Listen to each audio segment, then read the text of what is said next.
versus him. I don't understand that. There's no leverage against Wells Fargo at this point. That's all that, yeah. But wouldn't that have also been, should have been in our processes to ensure that, because we knew that it was placed, why didn't we go after Wells Fargo 10, 12 years ago? Well, we did. It didn't, for whatever reason, whether it had to do with when it got filed or whether it had to do with his title company missing it. It was levied against them, they just chose to buy the house to be lived in. Yes, it was, and it says in the order that, Because usually substandard stuff has to be paid before you're allowed to let somebody live in it. yeah, and when I bought the property, the city of River Oaks came and looked at the property because I was gonna rent the property, and they said, oh, you need a handrail here. And I put the handrail in. So there was an opportunity for us to buy it. Yes, sir. The actual, that October 15, 2012, all the substandard violations were cleared. So that was It was inspected and cleared and water. On our processes, is that something we would normally look at when we're doing a substandard or not? Would we check for unpaid liens or whatever? No, we don't, but the title company does. Well, I know, but it'd be easy to do. But for a house to get a CO, I mean, don't we check it against if there's any if they owe us anything? If we have it available, yes, we do. That's what we say on every deal, all substandard fees have to be paid. And all substandard fees were, but not the administrative costs that got passed. So can we tweak our system, I guess, to check for that is the question? Yes, sir. Yep. So back to the original, I agree with you, Joe, that this is not, it didn't happen on his watch, and I don't feel like it was his responsibility. It slipped through our cracks more than anything, and not pursuing it the second time. So it isn't going to make or break the city. No. So it can go either way, it just, we typically try to get our hard costs back out of these. Not that it makes much difference, but I have spent $102,000 fixing this house up.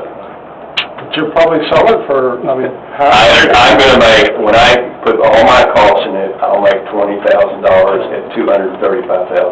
I'll make $20,000.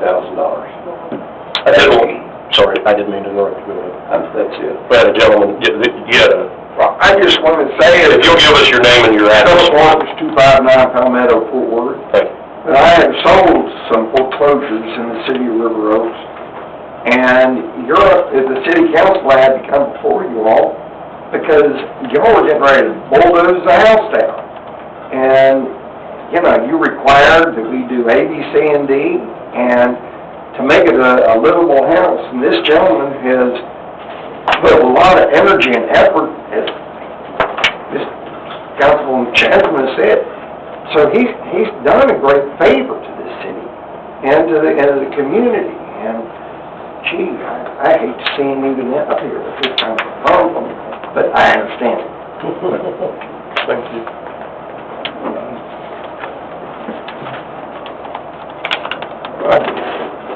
I'd make a motion to waive the fees for 4525 Alameda due to the fact, I don't think it's his fault. Just fell through the cracks everywhere it could fall through. We have a motion and a second to approve the request from Randall H. Anderson to waive the civil penalties on the property at 4525 Almena, dated November 13th, 2012, that were assessed by the Building Board of Appeals against Wells Fargo for failure to comply with the December 13th, 2011 order to abate substandard violations. Is there any further discussion?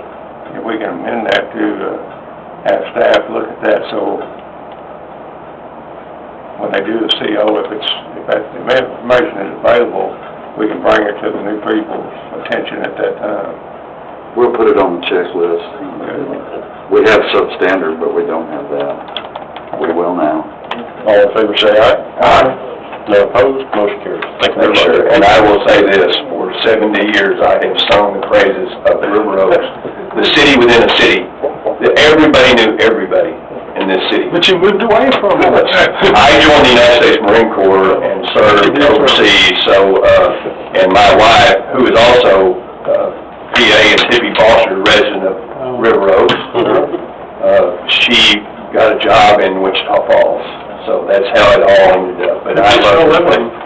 Did you know, she's 102, so... Yes, that's right, and I see her pretty often. Oh, I sure do, and she is still active and she is sharp, but she doesn't want to eat anything. So it's kind of sad, but she's a wonderful lady. PA Foster was a man. Yes, he was. Thank you very much. Thank you, sir. Thank you. Thank you. Thank you, sir. Move to item number 9, which is to consider resolution 1093-2022, supporting the extension of Meandering Road from Roberts Cutoff to River Oaks Boulevard, State Highway 183, in order to alleviate traffic congestion on Meandering Road, create new economic development opportunities, and improve the property tax base of the city, providing an effective date for this resolution. Trent, you want to speak to this? Sure. Thank you, Mayor and Council. Appreciate being here tonight. I also want to recognize Dan Tesler.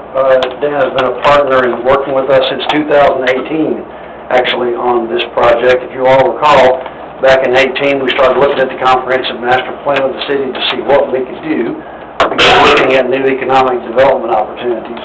And at that time, there was quite a bit of controversy surrounding some roadway improvements on Roberts Road Cutoff, and Mr. Kessler was certainly right in the middle of all of that. Dan and I had a chance to visit several times along with Marvin, and Dan was very helpful in that too. The idea became, maybe we can put away some of the consternation regarding the traffic circle if we were to extend Meandering Road all the way out to 183. And as we looked at that, it really began to make a lot of sense, because it gave us not only new economic development opportunities, it eliminated the problem for the traffic circle.